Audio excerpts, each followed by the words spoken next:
원달러 환율이 한때 1,500원 수준까지 올랐다가 최근 1,460원 수준으로 유지되고 있습니다. 환율을 보며 사람들은 제2의 IMF를 걱정하기 시작합니다. 과거 IMF 때와 지금을 나란히 놓고 주요 숫자 비교해보고 외국 매체는 한국의 경제 상황을 어떻게 분석하는지 알아보겠습니다.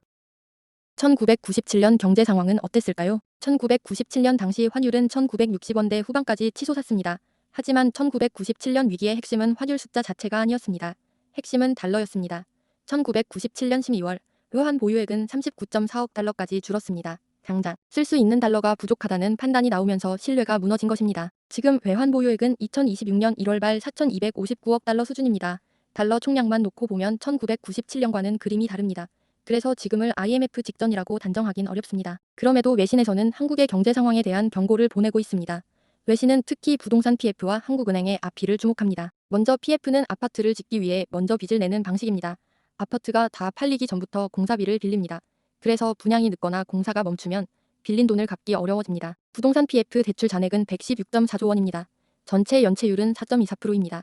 그런데 토지담보대출 연체율은 32.43%입니다. 32.43%는 그 구간에서 돈을 못 갚는 일이 많다는 뜻입니다. 전체 평균 4.24%보다 훨씬 높습니다. 외신은 이 차이를 보고 문제가 한쪽에 몰려 있다고 봅니다. PF가 막히면 공사가 멈출 수 있습니다. 2022년 둔촌주공 재건축에서 공사가 멈춘 장면이 있었습니다. 같은 해 10월엔 약 8,250억 원 규모 자금 차환이 불확실하다는 말도 나왔습니다. 결국 금융당국이 채권시장 안정펀드를 가동하고 금융권 자금이 투입되면서 차환이 성사됐고 사업은 이어졌습니다. 외신은 이를 위험이 발생할 때마다 정부가 마지막 안전판이 되는 한국의 구조적 리스크로 봅니다. 외신은 다음으로 한국의 앞이를 지적합니다. 앞이는 한국은행이 은행에 단기 자금을 빌려주는 방식입니다. 즉, 은행에 급한 돈이 필요할 때 중앙은행이 바로 돈을 넣는 장치입니다. 한국은행 앞이 매입은 2025년 43회, 평잔 15.9조 원 수준입니다. 2026년 2월 3일에도 13.0조 원이 실행됐습니다. 또 2025년 12월 9일에는 국고채 1조 5천억 원을 단순 매입했습니다.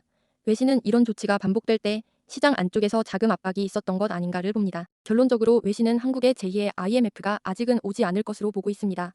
IMF 가능성은 세 가지로 확인할 수 있습니다. 국고채 10년물이 4.0%에 가까워지는지, 환율이 1,500원을 지속해서 넘는지, 외국인 자금이 주식과 채권에서 동시에 빠지는지입니다.